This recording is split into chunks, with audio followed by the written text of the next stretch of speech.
Welcome to the Team EF Coaching Cycling Performance Podcast, where we take information from the highest level of sport and make it accessible for all cyclists. I'm your host, Zach Morris, and today I'm sitting down with another fan favorite of y'all's, somebody who had an amazing year and a transformative year in many ways, Mr. Ben Healy. Ben, welcome to the show. Yeah, welcome. Hello. Thanks for having me. What'd you think of the new Aero helmet, Ben? It's interesting, but yeah, at some point you've got to accept change, and 20 watts don't lie. So yeah, that's no matter what people think it looks like, it's a fast helmet and one that I will be using. Yeah. So for those of you that obviously you're listening to this episode, you don't know there's a new POC Aero helmet coming out for the road. It's pretty amazing. It's said to save 20 watts. And I was beside Ben when he first picked it up. And he was like, yeah, it's not bad. It's kind of all right, a little different. Right. And then I was like around the management meeting later on, and they were like, Ben was losing his mind. He was so excited about the new Aero helmet. He was telling everybody he needs it right now. And I was like, did he say that? Because I was there when he was putting it on, and he seemed pretty chill about it all. But I think it looks pretty fast, man. I'm not gonna lie. And with your riding style, it's like looks to me like it will be a perfect piece of kit for you and how you like to win races. Yeah, I mean for sure. In the specialist situation, and yeah, it's perfect for the way that I like to ride. And yeah, I think what I was like chuckling about when I had the helmet on is that unfortunately I just inherited a wonky head. And yeah, so any helmet I wear, no matter what it is, it's always kind of a bit skew-if, and it's maybe a bit more noticeable with the Aero helmet. So that can be something that people can have a laugh at when they see me in it. But yeah, it's still pretty fast, so that's the main thing. Nice. Hey, so last year I met you for the first time at this camp, and I remember watching you do the races, like the final races of the year, and kind of like seeing a real spark. It's probably something JV saw in you way before I ever did, but it was the first time I had ever seen it, you know, when you were attacking off the front. And I think I came up to you and I was like, dude, you need to win races. And Ben's response to me was, man, I feel like I'm just figuring it out. And this year we saw Ben figure it out. So what was that process like for you, Ben, from getting into the World Tour, figuring out what was going on, how the peloton worked, and then trying to take risks, like launch attacks and try to win races? Yeah, I mean, I lost a good chunk of my development to COVID, and so I joined the World Tour, and I feel like I didn't have that much time to learn, you know. And my first year in the World Tour was for sure a big learning curve, and yeah, slowly but surely I started to find my feet. And yeah, like you said to me, it's yeah, I was getting more aggressive in the final on the back end of the year, and yeah, really trying to play my card and figure out how to win.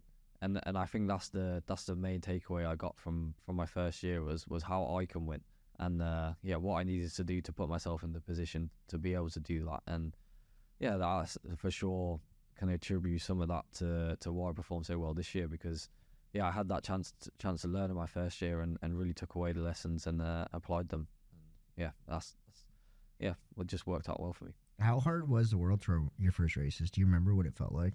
Yeah, I mean, I think it's weird because under 23 racing was also crazy hard, you know? Like power numbers are on par, I would say. Right. It's just so different in duration. Yeah, World Tour races are longer and more attritional, and yeah, I actually got tucked into some classics. Really, they were my first races, and yeah, they were tough. So, and I was battling for the first half of the season to try and find my legs, but yeah, once I got into my groove and yeah, had a few races behind me, then yeah, I felt at home. So when you say like you started to feel at home, walk me through those feelings, like. What did it feel like? Because like it's, I know the power numbers and the intensity levels like really high in U23, and so is the risk of crashing. So in the pro peloton, stuff is a little bit more organized. It's still super intense, super chaotic, but the levels got to be a little bit higher. So did you ever feel like maybe the level was going to be too high and you weren't going to be able to win? Did that ever come through your mind? Yeah, 100%. And it's like one of the things that allowed me to do what I did at under 23 level is a lack of organization. You know, it's one guy versus the other guy, but in the World Tour, that's not the case. You know, people get organized, teams get organized. We have radios and, you know, courses that you've ridden quite a few times before, so you know every corner. And yeah, that was definitely a part of it. And yeah, and when you get to the final of the races, people still have gas, and there's under 23, it's people are flagging and then dying away, I guess. So it's just being able to replicate that power in the end of the race and the repetitions. And I think that's the real thing that makes a good rider. Where does this desire to want to win races in like pretty epic fashion come from? Because like a lot of riders win races, but not a lot of them win races from like 100K out attacks, going by themselves or with two other guys before you drop them. Like, where does this version of Ben Healy start? Does it start in junior racing? Is this something you found that you like to do in U23? Where did you start to hone in on that? Yeah, I guess I just love being aggressive in racing, and it's kind of, I've always done, like, had this style of racing, I guess, and it's always worked for me. And because it's always worked for me, I've always continued to do it. And for sure, at some points, it's been my downfall as well. You know, like the style of racing that I do is you go all in one day and you really crash the next day. And yeah, in the past, like, I haven't really realized that, and it's only like now that I'm thinking, oh yeah, there's no wonder. Like sometimes I have a bad day because I've gone like all in on the day before, you know. So yeah, but at the moment I'm just enjoying racing aggressively and chancing my arm and doing it in the way I do. And I guess I've figured out a way to win, and I'm just gonna keep on trying to repeat that. And that's why I'm doing it. Not necessarily because it's cool and you can, it's something that other people don't do. It's just, it works for me. You got a formula. But I mean, how many guys your age even have a formula?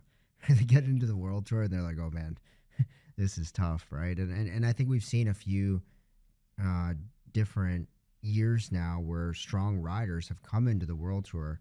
And of course, we all hear about the Remcos and the Pidcocks and the superstars, but those are the exceptions, right? There's so many other guys that come in and don't find that path. So it's pretty cool to see you navigating that and figuring out what your strategy is to win.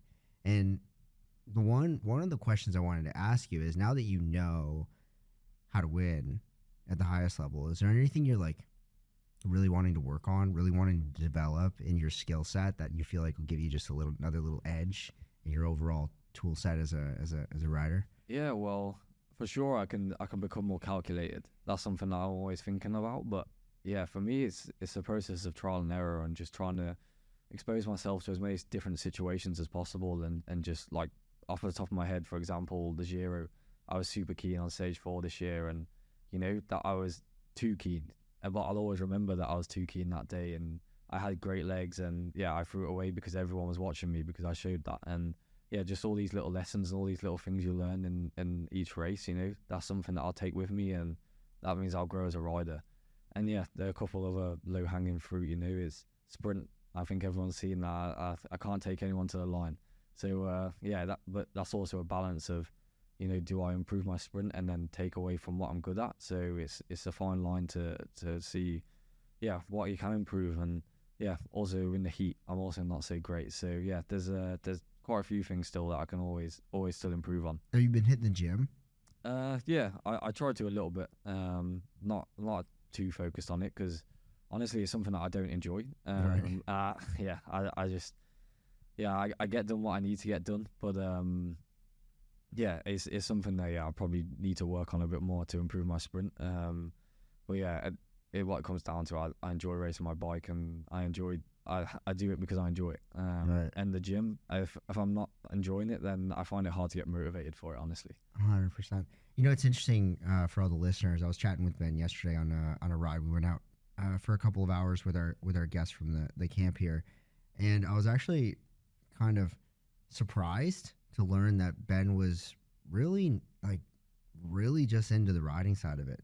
I don't take you as one of the guys who's like hyper focused on like the business side of the sport. Like, you really love racing, like inside and out. You can tell it's your number one passion, and your focus is all about winning races. And I thought that was pretty cool.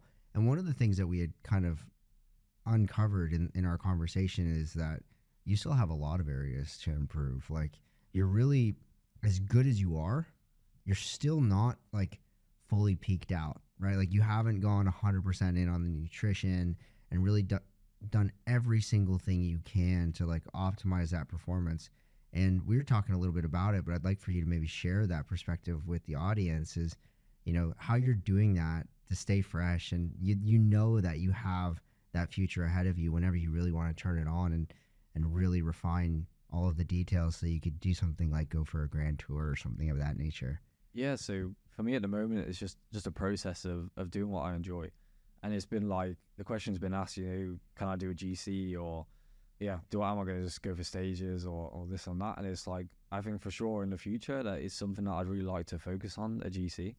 And, but for now, I'm just really enjoying stage hunting and I'm going for these 1 day races, and a part of that, is, you like touched there, like nutrition is a big part of that for me. And, it's something that we're working on with the team now, but it's not something that comes very natural to me. And I for sure I can push it more in that area. And it's just year on year working out what works for me and what I want to do with that. And just 1 year it'll click, and maybe it will all the pieces will be in the correct place, and I'll put together a great GC. But for now, it's not something that I'm overly stressed about. And like you say there, I am just passionate about enjoying and racing my bike, and that's the main focus for me at the end of the day. And I believe if as long as I'm happy, then the results will come with that. So you were making some jokes on the ride yesterday, saying that all the new riders had come from JV, looking through your close contacts on Instagram and signing all your best mates. You've got a bunch of your buddies on the team this year, and that's an interesting environment to look at from the outside looking in. But talk to me a little bit about how you and your buddies are feeling about being on the same team, and what kind of environment you think that'll create in the races. Yeah, it's crazy. Like, there's a lot of these young guys that have been signed. They're actually, they're kind of in my friendship group outside of the team. And it just creates such an environment that makes you feel at home, Whether it's sitting at a dinner table and it's like we're just going out for a meal and having a chat and a laugh, and I think it just puts everyone at ease. And it's like I keep saying, if you're enjoying yourself, and I think that really helps and goes a long way to performance as well. We seem to have like a really nice, friendly, happy environment here at the moment. Who's the best rider out of you and your buddies? Well, I'd say, Archie Ryan is a very talented rider, and I think he's for sure one to watch out for in the future. He's been troubled with a few injuries recently, but we have some good carers on this team, and they're fixing him up. So. You're saying Archie's better than you? Yeah, I think long term I'd be worried of him. I'm not gonna lie. Yeah, really. Oh, that's interesting. We're talking to Archie later, so I'll see. I'll ask him the same question and see what he says. If he doesn't say Ben, there might be a problem. School settled. So it's an interesting year we're looking at. I mean, you're probably going to want to do the tour in 2024. Obviously, Ardennes Classics, you'd go really well there, and then the kind of shocker of the season is the Olympics, right? Like that's the big one. So how are you looking at the season up ahead? Yeah, I mean, Ardennes for sure is going to be the first big focus, and I'm pretty confident that I can perform there. And I've shown before that it really suits me well. So and if I can go to the tour, then that'll be amazing as well. Obviously the tour's the biggest race for the team and everyone on the team. So it's who's in form and who can perform the best there, and that decision is made we're in advance. But if you're not going well, then you're not going to get taken. So that's also another goal. And the Olympics for me is I would love to go to the Olympics in great shape, but it's obviously pretty close after the tour, and that's just something that I haven't had experience with. A lot of guys who have done Grand Tours maybe have done races soon after a Grand Tour. That's just going to be a guessing game for me, really. I'm going to do my best to try and recover well and take some good legs to the Olympics, but it's not the end of the world if I don't. But you wouldn't skip the tour for the Olympics in any regard? I don't think so.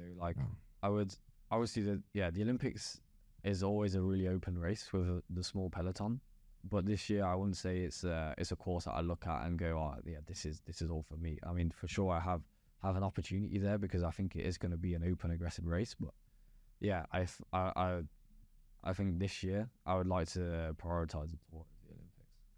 You see any stages that stand out to you that you go for at the tour? Yeah, I haven't really looked, honestly. Okay. I mean, I know the tour's there, but yeah, I'm not trying to go into too much detail with that, like right this second. Yeah. I think I could spend a lot of time dwelling over the stages and overthinking things. So yeah, just gonna keep that out of my mind for now. Yeah, that's fair. Hey, so you're switching bikes this year, right? Like you were the last standing survivor of the System 6 era. The System 6 is no longer for Cannondale. Your primary bike's going to be the Super 6 Evo, which is also a super fast bike. What kind of changes are you making to that bike to make it work for your riding style? Yeah, so we're still fiddling around a little bit because the geometry is very different to the System 6. And yeah, I have a crazy aggressive position, which unfortunately is not really catered for. So yeah, I've had to downsize the frame and whack a silly long stem on it. But at the moment, I'm a little bit uncomfortable. So yeah, we're gonna have to see how that goes and that works out. So yeah, we'll find the best option, and for sure, it's still gonna be a good setup. So this year you became the first Irish national champion to ever have a cool national champion jersey. I don't know about ever, but yeah, it's been a while. But it's definitely the nicest one ever. Like Yeah, for sure, agree with dude. that. I'll agree with that. That national champion jersey is so good. I'm not even Irish, and I was like, dude, I'd wear that. Yeah. You know, like that looks sweet. How do you feel about the new kit? Oh, it's amazing, you know. I've said this a couple of times to people now, but yeah, as we've all been presented the kit, you know, there's slides showing the development and you know all this effort that Rafa are putting into it, and yeah, the actual kit comes up, and yeah, everyone's like, oh, that's an awesome kit, you know. Honestly, probably one of my favorite EF kits that we've seen, and you know, it's just in the back of my head, like Ireland have in the past been a little bit funny with design of the kit, and yeah, pretty strict on what it should look like. So as you know, yeah, I knew what I thought I knew what I was getting, and I was a little bit disappointed because the new kit did look super good. And next slides, and yeah, bam, amazing. You know, Rafa pulled it out of the pack, Yeah. and they've yeah managed to convince Ireland to let me have some pretty cool jerseys. So yeah, props to them for that. Well, none of your buddies have actually seen it as of yet, Ah, right? Because the kit's not yeah. out yet. I'll show anyone. But when they do, I'm sure you're going to be getting blown up in the messages Yeah. left, right, and center. So talk to me about the team 2024. You've been with the team. This is your third season with the team, right? Yeah. And thank goodness we have you for a few more years after that, because I think the next era of Ben Healy is going to be an exciting one to watch.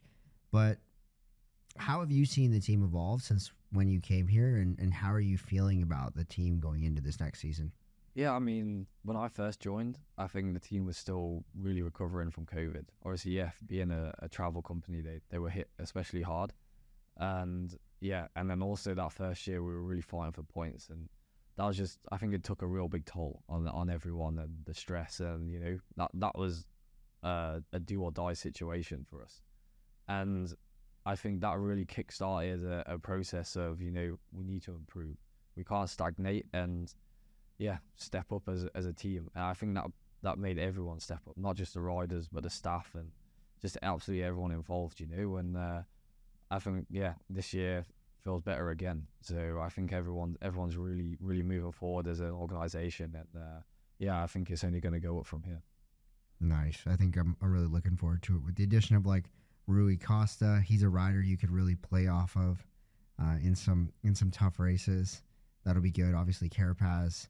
You know, we could be in a situation where we're going into some of these hard Ardennes classics with like 4 guys that could win the race. So if you picked out like a primary objective for next year, like one early season race, would it be Liège? Yeah, Would it be Flesh? Like I kind of said, you know, Ardennes. I think I can carry pretty great form over the whole Ardennes week, and yeah, and I think I can do that twice in the season, Ardennes and Tour, and that's it. You know, if I can win Liège, and that would be the cherry on top, I think. And yeah, Dude, if you go to the Tour in the best shape as possible and play for stages.